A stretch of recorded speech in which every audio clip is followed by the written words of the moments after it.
उत्तर प्रदेश की राजनीति में सक्रिय भूमिका रखने वाले दलित और पिछड़ों की आवाज को बुलंद करने वाले नेता ओम प्रकाश राजभर आज हरदोई जनसभा को संबोधित करने पहुंचे। उन्होंने भाजपा और कांग्रेस पर जमकर निशाना साधा। जातिगत जनगणना को लेकर उन्होंने सरकार पर सवाल उठाए। वहीं उन्होंने भारतीय जनता पार्टी और नरेंद्र मोदी सरकार पर देश बेचने का भी आरोप लगाया। उन्होंने कहा कि चाय बेचने वाला अब देश बेच रहा है। हरदोई के संडीला विधानसभा क्षेत्र में हुए कार्यक्रम के दौरान पहुंचे ओम प्रकाश राजभर। जातिवार जनगणना खाली हो जाए तो हम दावे के साथ कहता हूं साथी, एक नहीं कई एमएलए आपके जीत करके लखनऊ की पंचायत में चले जाएंगे। एक नहीं कई, खाली जातिवार जनगणना हो जाए। लेकिन इस सरकार जातिवार जनगणना इस नाते नहीं करा रही है कि आपकी गिनती हो जाएगी। जब गिनती हो जाएगी तो भाई सिपाही बनाना पड़ेगा, दरोगा बनाना पड़ेगा, आपके वीडियो नियम बनाना पड़ेगा। इस नाते सरकार जो भी सरकारें बनती हैं वो गिनती नहीं होने दे रही है। हम लोगों ने मन बनाया है कि सरकार को मजबूर करूंगा और 22 में उत्तर प्रदेश में सरकार बनाकर हम गिनती कराने का काम हम लोग खुद करेंगे। आने वाला कल यह जितना लोग है अच्छा ही बतावा, बिजली के बिल से कितना जने परेशान है। बिजली का बिल समझते हैं तो घरा जरावा लड़कियां हवा जय जयकार पूरी दुनिया में होने लगी। आप राजा के वंशज हो, आप चले जाओ संडीला में मूर्ति लगी है महाराजा की, लेकिन हम उनका नाम लेने में भागते हैं। मत पूरा नाम लीजिए। जैसे जय भीम बोलते हैं तो नाम जो आ जाता है बाबा साहब डॉक्टर भीमराव अम्बेडकर जी। उसी तरह आप जय अर्घवंश बोलते हैं तो संडीला के राजा मल्ली सिंह अर्घवंशी याद आते हैं, ये राजा के वंशज बोल रहे हैं। तो आप लोगों से मैं बार बार कहता हूं, आप जय राम करते हो, राम राम तो कोनो मतलब निकलता है, लेकिन जय अर्घवंश बोलो लोग समझते हैं कि भाई ये अर्घवंशी बोल रहा है। हम लोग लजाते हैं, डराते हैं, कैसे बोलेंगे। आज देखिए ओम प्रकाश राजभर अकेले निकला, आज करोड़ों लोग जय सुहेल देव बोल रहे हैं। बोले कि नहीं बोल रहे हैं? करोड़ों लोग। तो आप लोग भी कहीं भी शुरू करिए। कोई मिलता है जैसे कहते हैं जय राम, कोई सही कहिए जय अर्घवंश। अगला बगल वाला सुनेगा तो कहीं कहा बोलत हूं। अगर कुछ ही निकला राजपाट बोलत हो, अब राजपाट बोलो तो भेल जमाना। अब हमारे के हिस्सा चाहिए, ये देश में हमारे है तो हम के हिस्सा मिला के चाहिए। हिस्सा के लड़ाई बजे हम लोग बिना अपने स्लोगन छोड़ ले है। ये वजह साथी एक नारे के साथ ये जहां बैठे लोग खड़ा हो जाओ, सब लोग खड़ा हो जाओ।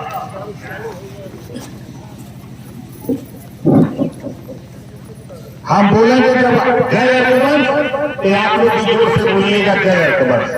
देखा ये न जोर से बोली, ये सारवा गांव का दरिद्र वही घर जाइए कहां से बोलिएगा जय अर्घवंश, जय अर्घवंश, जय अर्घवंश, जय अर्घवंश। भारतीय समाज पार्टी जिंदाबाद, भारतीय समाज पार्टी जिंदाबाद, भारतीय समाज पार्टी जिंदाबाद। जय सुहेलदेव जय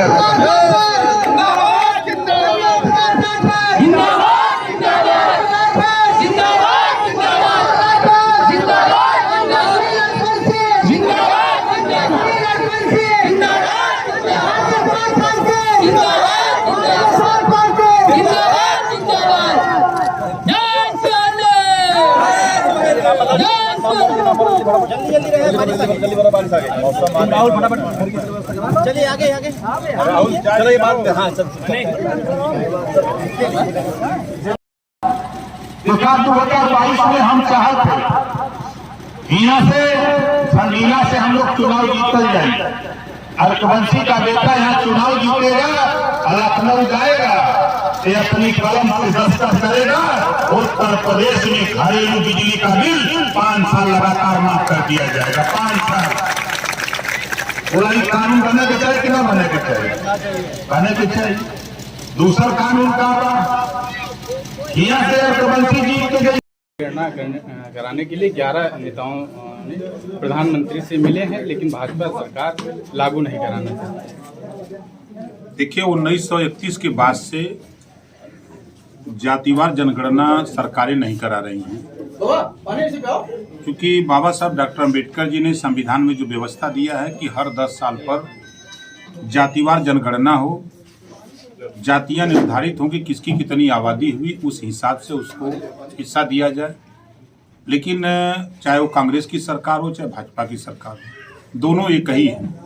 आज अगर भाजपा सरकार, आज वही नेता भारतीय जनता पार्टी में मिनिस्टर हैं, तो ये वही लोग हैं जो जातिवार जनगणना कराने से मुकर रहे थे, भाग रहे थे। जब तक जातिवार जनगणना नहीं होगी तब तक वंचित समाज जो आज आज़ादी के 75 साल में वंचित है, उसको हिस्सा नहीं मिल सकता है। इस नाते हमने भी पत्र माननीय प्रधानमंत्री को लिख करके भेज दिया है और सभी लोगों का दबाव है, सभी पार्टियां चाहती हैं कि जातिवार जनगणना हो। इसमें प्रधानमंत्री जी अपने को पिछड़ों का नेता कहते हैं, तो अगर वो पिछड़ों के नेता हैं तो पिछड़ों के हितैषी हैं, तो जातिवार जनगणना सबकी करा दें, चाहे सामान्य वर्ग हो, उसमें कौन कौन सी जाति हैं, अनुसूचित जनजाति में कौन कौन जाति कितनी आबादी उसकी है, पिछड़ी जाति में भी कौन कौन जाति कितनी आबादी है, सबकी जातिवार जनगणना करा दें ताकि सबको हिस्सा बराबर मिलने लगे। सर, ये मोदी सरकार सरकारी संपत्तियों को बेच रही है, इस पे क्या? देखिए, दुनिया में अगर झूठ बोलने वाला कोई नेता है तो उस नेता का नाम है नरेंद्र मोदी जी। उन्होंने कहा था कि मैं देश नहीं लूटने दूंगा, मैं देश नहीं बिकने दूंगा, और आज नरेंद्र मोदी जी ने रेलवे बेच दिया, बैंक बेच दिया, LIC बेच दिया, BSNL बेच दिया, कोयले की खदान बेच दिया, पूरे देश की संपत्ति बेच रहे हैं। चाय बेचते बेचते आज पूरा देश बेचने लग गए और देश को खोखला कर रहे हैं। सबसे गरीब कमजोर जो बच्चे पढ़ लिख रहे थे वो रेलवे में फोर्थ ग्रेड में वो नौकरी पा जाते थे, लेकिन रेलवे को जब से प्राइवेट में दे दिया सब बेच रहे हैं। तो अब ये बच्चे जाएंगे कहाँ पढ़ लिख करके? इनको रोजगार कहाँ मिलेगा? देश में सबसे ज्यादा रोजगार देने वाली अगर संस्था कोई है तो वो रेलवे। लेकिन देश के हमारे प्रधानमंत्री जी, इन्होंने तो साफ साफ कहा कि हम तो फकीर आदमी हैं, झोला लेके चल देंगे, और देश की जनता मान लेती है कि फकीर है। जो दिन भर में 3 बार ड्रेस बदलते हों करोड़ों रुपए का, वो फकीर कैसे हो सकता है? सर, ये MP में हरदोई का रहने वाला एक व्यक्ति जो था, चूड़ी बेचने वाले, माम बेचिंग हुई है, इस पे ओवैसी ने कहा कि मुस्लिम था इसलिए घटना हुई। देखिए, जहाँ जहाँ भारतीय जनता पार्टी का शासन है वहाँ वहाँ मुसलमानों को लेकर के ये बहुत आंदोलित होते हैं। हिंदू मुसलमान में झगड़ा करा करके, दंगा करा करके सिर्फ वोट लेने की कवायद होती है। अगर कोई व्यक्ति रोजगार कर रहा है तो उसको जाति और धर्म से जोड़ करके आप उसके खिलाफ कार्रवाई करना, ये बहुत अनुचित बात है। हमारे हिसाब से जो दोषी हैं उनके खिलाफ तत्काल मुकदमा लिख करके उनके खिलाफ कार्रवाई होना चाहिए, न कि उल्टा फर्जी केस में फंसा करके उस बेचारे गरीब आदमी को बिना वजह परेशान करने की जो कवायद। ओवैसी ने कहा कि मुस्लिम था इसलिए घटना हुई। देखिए, जहाँ जहाँ भारतीय जनता पार्टी का शासन है वहाँ वहाँ मुसलमानों को लेकर के ये बहुत आंदोलित होते हैं।